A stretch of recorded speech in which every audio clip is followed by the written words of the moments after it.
Hello and welcome to Non-Compete. I am America Johnson, and with me is Luna. Luna. And today we will be joined by the wonderfully talented Angie of Angie Speaks. How you doing, Angie? I'm good, thank you.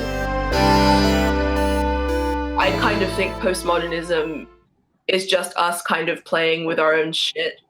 I think we need to start I think we need to start rebuilding ideals again. I feel like we're in this kind of jaded, cynical, ironic era because of postmodernism. You can't really be sincere about things anymore. You can't really have ideals anymore. And I don't think that that's a good thing for the human condition. I think we need those things.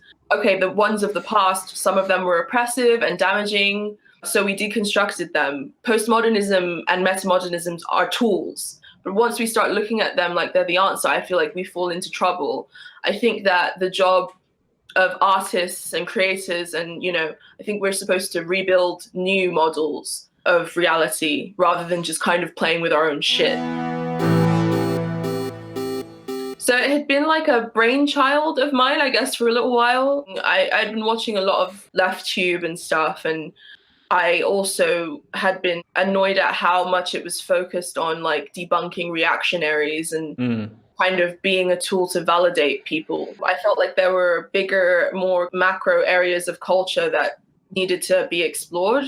I felt like that was what I wanted to bring to the table, and also put it in context of like the things that have happened in the zeitgeist throughout history, I guess.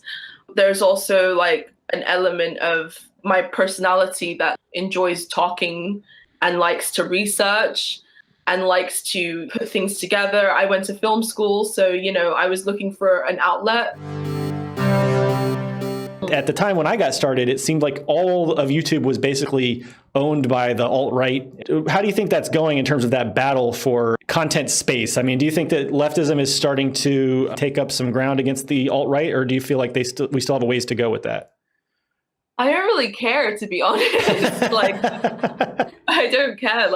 That's not why I do this. Because then all this weird pressure starts to come through when you think about it that way. Yeah. Of like, oh, I need to present myself in a certain way so that I am not giving the reactionaries bait, or I need to focus my content on debunking some shit that some alt-right guy said. Like, that's not what I'm about. And there are other people who do it really well. I really enjoy that, but I'm only kind of focused on what the fuck I have to say and formulating how I have to say it. Because if I start to think about that other stuff, then I'm not really truly bringing myself from the heart to what I do. But there's a lot of pressure and expectation to like conform to a certain way of being, or limiting what you say in order to not stir the hornet's nest. And I don't care about that stuff. I think there's enough of us doing this for it to make somewhat of a dent in the sphere, but I don't think that the onus should be on individual leftists to kind of claim ground and debunk reactionaries and stuff.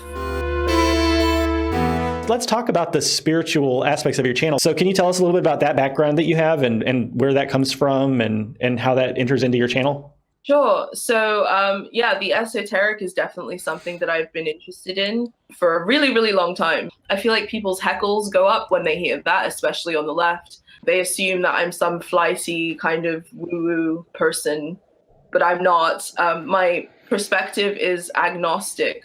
I don't worship deities or anything like that, but I do believe in the importance of symbols. I do believe that symbols hold power. I also am incredibly, enamored with stories and myth and the power that those hold. And I feel like on the left, we haven't really explored that because the left has been incredibly materialistic and has kind of cut off that aspect, which I think is foolish, because that's the area of consciousness. The area of consciousness is where like reality is basically built. It starts out in someone's head, and then that person goes and makes it into a tangible thing.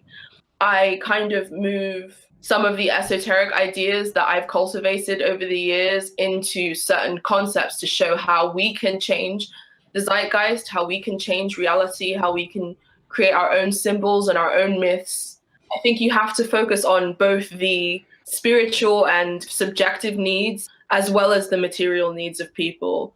And when I say spiritual, I'm not necessarily saying it in my way. Like, I have my own paradigm that doesn't work for everybody, but things that are intangible, like friendship, family, love, all the kind of abstract areas of life need to be brought into the conversation. Because I feel like if we only focus on the material, it will just serve to create new forms of alienation, which is what I was finding on LeftTube, like kind of watching videos about the catastrophic economic situation we're in. It didn't give hope. It just kind of made me feel more depressed. There was intellectual meat, but it didn't speak to my more irrational, emotional side, which is also an important part of being a human. If you're going to analyze something, you have to give me some fruit from it, because you can't just be like, okay, here's the fucking problem. It's more of that postmodernism bullshit that I hate, you know? You deconstruct, but you leave me with nothing. I was just talking to Luna earlier about, you know, we kind of need the yin and the yang. And I think as a spiritualist, you might be a little bit familiar with the concept of like, maybe we just need more balance. Yes. Yeah, definitely. Is perhaps what it comes down to. A little bit more feminine energy up in there. Definitely. I feel like it's quite a male dominated kind of scene. And there's a lot of masculine mentalities like competition and, you know, empire building, all of those things that are kind of within that unconscious. And I feel like there does need to be a little bit more of an emphasis on nurture and care and cultivation, patience. All of those things are kind of missing, I guess. But we're close. We're close to creating something that really has legs. But we still have some troubleshooting to do when it comes to the areas that we're focusing on and where our energy is being used. I feel slightly hypocritical right now because, you know, we're talking about how we need to have more feminine energy and balance, but like the way I have the camera set up right now, Luna looks like super tiny. There's no intentional symbolism behind that. It's just the way we had to set up the headphones here. But that does kind of give me a chance to segue. Sorry, Luna. But that does give me a chance to segue into the obvious fact that you are not only a woman, but you're a woman of color. Whenever I talk about race or whenever I talk about issues that specifically affect Black people, I often encounter people on the left who will shout me down and tell me that I'm being divisive or tell me that we only need to focus on capitalism. I feel like sometimes afraid to speak on certain things, especially when it comes to issues on the left, because I will inevitably have people telling me that I'm emboldening fascists by talking about race, or that I'm shifting the conversation away from class politics and that we're all working class and we should just focus on that. And it is very, very irritating. I think that liberal identity politics have really, really been a negative force, but they don't just stop there. They kind of go further to the idea that if you talk about identity politics issues at all, then you're somehow fucking things up for everybody. And I think that that's a bunch of nonsense. Do you think that it's going to be difficult to get more people of color and more women and more trans people and marginalized people to come and raise their voices on YouTube? Yeah, I mean, it definitely is a thing. And there's even a degree of privilege within the community of people of color. There's a lot of privilege that comes into being able to confidently speak on this platform. I have the confidence to feel like I can stand on my own because of my background, whereas a lot of people of color who have a lot of fucking important shit to say, who have a lot of important experiences to share, don't feel that same way. They feel as if they'll be completely dismissed. That's a question that I get asked a lot, is like, why aren't there more Black YouTubers, blah, blah, blah? Why aren't there more Black people on LeftTube? There are some pretty deep-seated reasons why not. What are the solutions, you think? Well, honestly, I think that it just starts with a little bit of encouragement. If somebody hadn't encouraged me, then I wouldn't be here. I wouldn't have felt confident if I hadn't had gotten that okay and that kind of validation from other people that when I needed it the most. It's important for us to kind of create an environment where we can encourage people who want to try and give them that support when they do. I'm constantly on the lookout for Black YouTubers who are leftists to elevate with my small platform. And I'll always do that because I think it's really, really important. I obviously identify as an anarchist. I'm in a relationship with somebody he identifies as a socialist. He's just kind of like a good boy socialist type. I'm not opposed to leftist unity in that regard. There are things that we wholly agree on.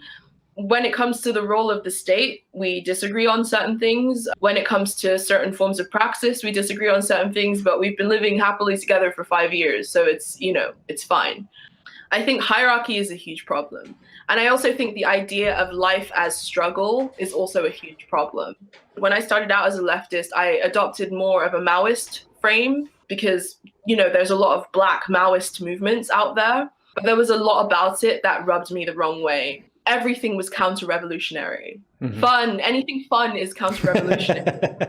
I like to have fun. I'm a little bit of a hedonist. That's just me. Like I like to drink. I like to go out. I like to do stuff. I really enjoy pop culture and stuff. But there was a huge stigma kind of placed upon me because of those things. I wasn't like revolutionary enough. I also really can't stand the idea of a vanguard party being in charge. I don't want capitalist oppressors, but I also don't want to be oppressed by a vanguard party either. I don't really want to surrender my autonomy to anything. I know that there are a lot of Marxist-Leninists out there that will say that, like, that's not what it's really about. But I'm like, the models that we've actually seen manifest in reality have always been a group of people who have the monopoly on violence. And I also don't think that we need a state in order to transition to communism. I think that we can do that perfectly okay without one. So the way I would want things to be set up is like every little commune or community or group kind of chooses their own path. And there might be an organization or a group that likes the Marxist-Leninist style of things. They're kind of bureaucratically minded. They like everything to be very organized, very different than me. But I know people who would thrive in that kind of an environment, And if a community wants to build that kind of structure and it's organically what those individuals want to build for themselves, for their society, for their community, I don't have a problem with that at all. If we do have any kind of a leftist revolution again, whatever happens, however it shakes out, it's going to be an experiment because the last leftist revolution was so long ago. It was a totally different world context. I mean, it was before the internet. It was before a lot of the technologies that we have today. And it was before the environmental problems that we're having today as well. So the fact is, whatever we do in any kind of new society that we try to build, it's going to be an experiment. And we can't pretend to know exactly what the best solutions are going to be. And we have to have a little humility and understanding of and tolerance for one another and for one another's ideas. I personally am incredibly suspicious of anything that requires a huge state because I think the state in itself, the idea of the state as an entity is a problem. I'm anti-state in every way possible. But at the same time, I'm not against, working with people who are of a different belief in order to, get rid of capitalism, because that's our end goal at the end of the day. Is it cool if before the end of the stream, if I pull a tarot card for you? Oh my God, that would be fantastic. That would be amazing. You? I would love that. Awesome. Okay, so this is the special tarot box that was gifted to me. I'm super obsessed with the tarot as like a school of imagery. The tarot deck I have at the moment is a little embarrassing. It's actually called the Tarot Illuminati. It has nothing to do with like the Illuminati or whatever, but it has some really, really gaudy, over the top imagery. I personally like it. I'm into that, but you might find it a little bit over the top. But I do have other decks. I have like the standard Marseille and I have the Rider-Waite, but I'm using this one at the moment because I just really like the imagery. So I was just gonna pull one card. It will just be kind of an archetype, I guess. Do you know much about the tarot yourself? You mentioned. Oh yeah, I have actually been paid to read tarot at like corporate events in the past. Oh wow! So I love the tarot. I use it for my writing as well. I think it's a great tool for writing like fiction. Because you could just like lay out like story arcs and character arcs and stuff. It's really cool. Yeah. Okay. So I'm going to choose 3 cards out of the deck and then you can choose one card that you want. And then that will be your archetype for you to meditate on for the rest of the week, I guess. I love it. I love it. Okay. Which one would you like? I feel like the one on the right is kind of like leaping out at me. So the card that you chose was the High Priestess, which Ooh. is which is my favorite card actually of the Oh my gosh. the Arcana. I'm feeling And this chills. card- I'm feeling chills. Is this an archetype that's like shown up for you? You know why? Because I don't know. If I had to pick a card for you and your channel and everything, I would probably pick the High Priestess for you. So it feels like very Really? personal. Yeah, because Yeah, you talk about esoteric stuff and I definitely like channel this one like a lot. I definitely have a close relationship to the High Priestess. But this Wow. card has a lot to do with intuition and having like a really deep kind of relationship with your own intuition and like trusting your instincts and also being able to rely on your intuition to sort of lead you forward. Maybe that could be a theme for you, I guess, is like being more in touch with your intuitive faculties.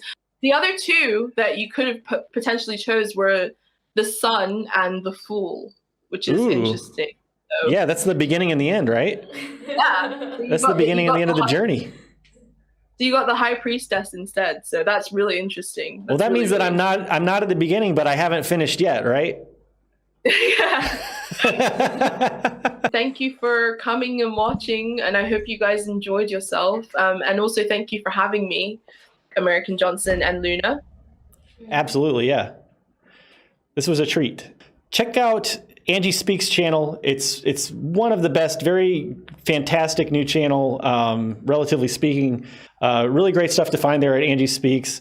That is it for this stream. Thank you so much for watching. Luna, you want to say goodbye?